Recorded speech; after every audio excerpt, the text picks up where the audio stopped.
Hello, friends. Welcome. I am Ananda Rose, and thank you for joining me today. I have Lynn Drewett with me, and we are doing the second in our series called Vite Bites.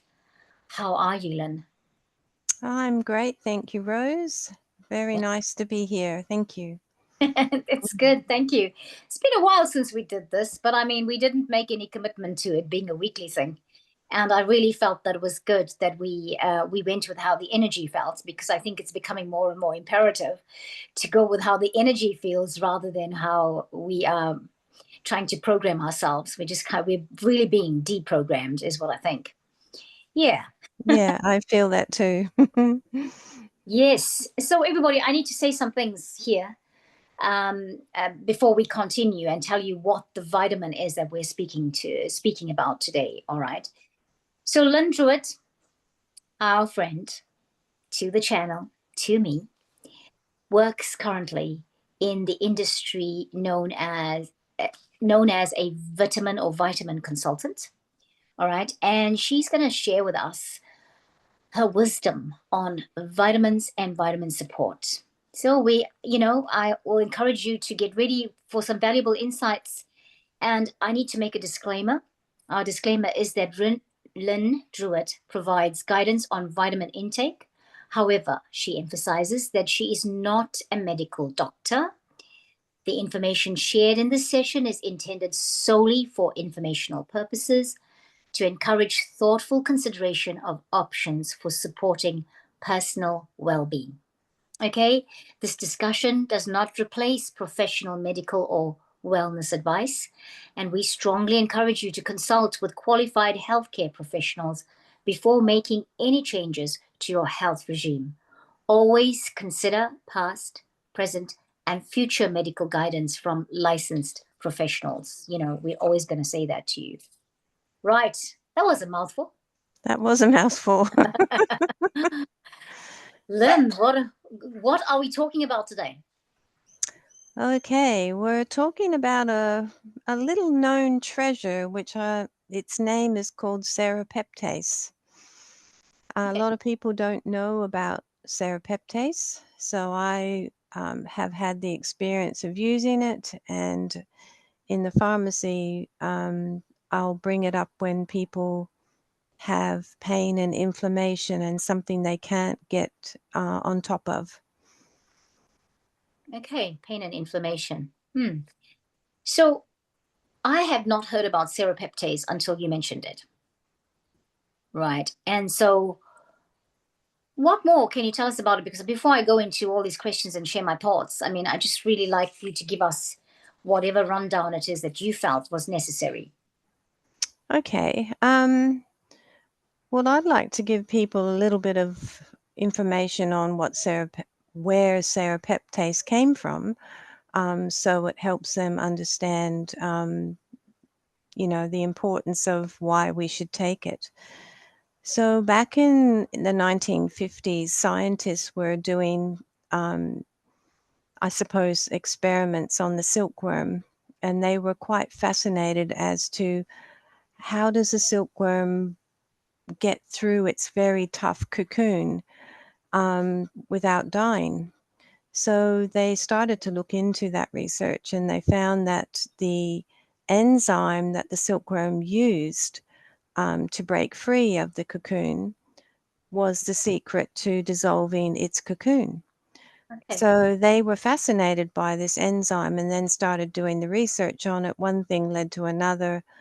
At that time, back in the 50s, 1950s, they found that it could help patients with heart conditions, and mainly heart conditions at that stage. And as the decades have gone on, serrapeptase is now sort of it does a lot broader things than what was originally discovered. And yeah, it is quite a miraculous enzyme that really helps the body with inflammation and pain. Yeah, I'll stop there. And then Okay. maybe one of your questions will probably bring Yeah. up what I want to talk about too. Yeah. So you say pain and inflammation. Yes. And so It comes in the form of a capsule. I've seen it. It comes in the form of a capsule. So,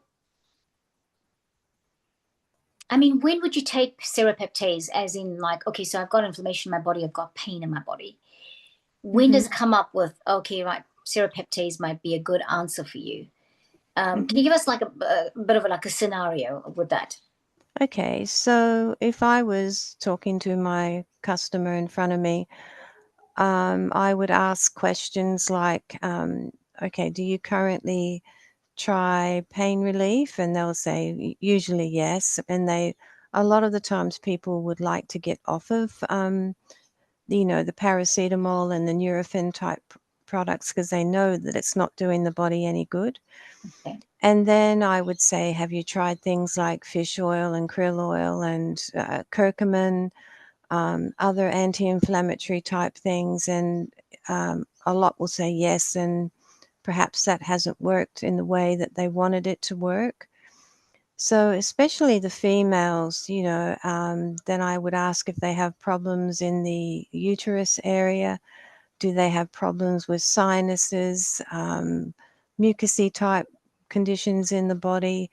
And if those kind of questions match and say yes, Okay. that's when I would suggest, a short course of the serrapeptase. Okay. Right. All right. Um, so when should somebody take serrapeptase? Like what time of the day? Okay, if they take serrapeptase, it would be first thing in the morning on an empty tummy with a big glass of water, and then not eat any breakfast or have any medication for about the first 20 minutes to half an hour while it does its work. Okay. Okay. Good. Good. Um, so how does it? What are the effects of serrapeptase now that we've taken it? And waited 20 minutes, and then we're just carrying on for the day. What? How do we know it's working for us? Okay, so initially, like if you were to take it that day, you probably won't feel any effects of anything. Um, Probably in a day or two, you will notice changes in the stool, and there's a reason for that. Um, but it doesn't interfere with any medications. The only caution I would have is if anyone is on a blood thinner or warfarin or something like that, always check with a doctor because it can thin the blood a little. Right. Yeah, very good advice. So when I think about serapeptase, and now that I've tried it myself, I think, what is the difference? And this is a question I'm stumping you with. So if you don't have the answer, that's all right too, because you can say, Hmm. Rose, we can come back to people with this. What is the difference between taking serapeptase and a prebiotic in the morning? Like, you get a prebiotic tablet that you could, oh, a capsule that you could take. Hmm. What would be the difference? Okay, so a probiotic or a prebiotic works directly with your gut health, increasing the microbiomes in that area. Okay. Serrapeptase, as I said, is an enzyme, and this enzyme, when I'm telling people about serrapeptase, I say to them, if you could imagine a little Pac-Man from the Pac-Man game, and something that comes along and gobbles up all the proteins and fibrin, waste product, scar tissue, any kind of sludgy stuff that has attached and built up in our gut area, in the lungs, in the sinuses. This is the true treasure of this product. It goes along and quite quickly dissolves all of that that causes inflammation. Wow, wow. That's a I love that explanation. Yes, because Mm. it makes a lot of sense because quite often there's a lot of residue from food or for waste or whatever, right? Yes, And that gives yes, us problems, and that it helps with pain and inflammation because often I've heard pain and inflammation starts in the gut. And if you've got a poor correct. gut, you've got to the gut is like a lake. If the lake is contaminated, it affects the land around it. And so for us humans, the gut is like that lake. If that is contaminated, the rest of our body is not going to be exactly healthy. So yeah, Correct. I like that explanation. So I was going to ask, how does this vitamin support our daily health and well-being? Do you think you've told me everything about it? Because I think you've answered it. No, I just like to add a little bit more to that, please, Rose. Sure. Um, as I mentioned, serrapeptase could be very beneficial to the female form, and especially in the uterus and people that have fibroids, have scar tissue from cesareans. They have cysts in that area. This is where serrapeptase can come along and do its magic as well. It'll come along and eat all of that scar tissue and the proteins and biofilms that have built up in that. That's what it does really well. And Okay. and quite often, people, have pain in the ovaries and they have no idea, what that pain is. They've been to the doctor, and this is where serrapeptase can eat away all that biofilm. It usually takes about 3 or 4 weeks for that whole process to happen. Okay. That's very important. I'm glad that you mentioned the fibroids because I forgot about that. Mm, Um, and a woman have these problems so often.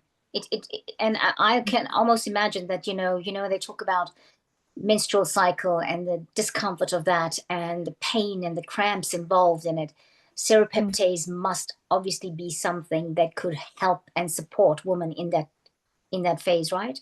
Correct. Yes. Hey. Anywhere where there's the biofilms and the proteins that have lodged themselves in very precarious places all over the body, the serrapeptase obviously carries itself through the bloodstream and then is released, through that our circulatory pumping of the blood, and then gets released into the bloodstream, and then out it goes in the waste. So it's Yeah. really, really quite a miraculous thing too, especially if you can't get on top of inflammation. And I mean, you've done everything with the diet and your foods that you're eating, and things still aren't right. Serrapeptase is something that is definitely worth considering. Yeah. So, Lynn, is it something you would take every day? Like, how you might take vitamin D every day. People will take vitamin D every Mm. day. Is it something that you take every day, or do you take it for a period of time, come off it, ease it off, and then when you feel you need it again, you go back to it? Yeah, I always tell people the best way is like when you feel your body feels heavy and sluggish, and it's, you're just not firing very well. Just do a short course, so 3 or 4 weeks, have a break, and do a spring clean again when you feel like your body is sluggish and that inflammation is creeping back in. So maybe in the course of a year, you'd probably do it 3 or 4 times, for 3 or 4 weeks. Just listen to your body as what it's telling you, how you Mm-hmm. feel. Mm. Yeah. Yeah. So, is there anything else we need to know about serrapeptase that I haven't asked you that you think you need to share with our audience? Um, there is something else I'd like to just say. When people have had surgery or had an injury to their joint or body, um, that can actually help with because it helps with the swelling, and it helps with the tissue that's been damaged through surgery. Serrapeptase can be taken after that, so through an injury or post surgery as well. Okay. Yeah. Okay. Great. Well, then, thank you for that. Is there anything else you would like to share with us about serrapeptase? I think that's all, Rose. I think we've just about covered everything there. Thank you. Yeah. No, that's good. That's why it's a bite bite. Mm. Well, then, thank you so much. And thanks for everyone. Thank you for listening and for watching. Please ask questions in the comments box if there's anything you have or you need to know, and we will answer them those questions. Even you know, obviously, if you think about it later on after you watch it for the first time, come back to the video, ask the question, and we will respond. Lynn will gladly respond to your questions. So, anything else, Lynn, before we say goodbye? No, I think I covered it pretty well. Thank you, Rose. Good. That's Well, awesome. Awesome. good to hear. Well, everyone, thank you. Thank you so much for watching. And we will both catch you. Lynn, thank you. Thank you for Thank your you. time. And we will both catch you next time on the next session of Vite Bites here on Ananda Rose. Bye, everyone.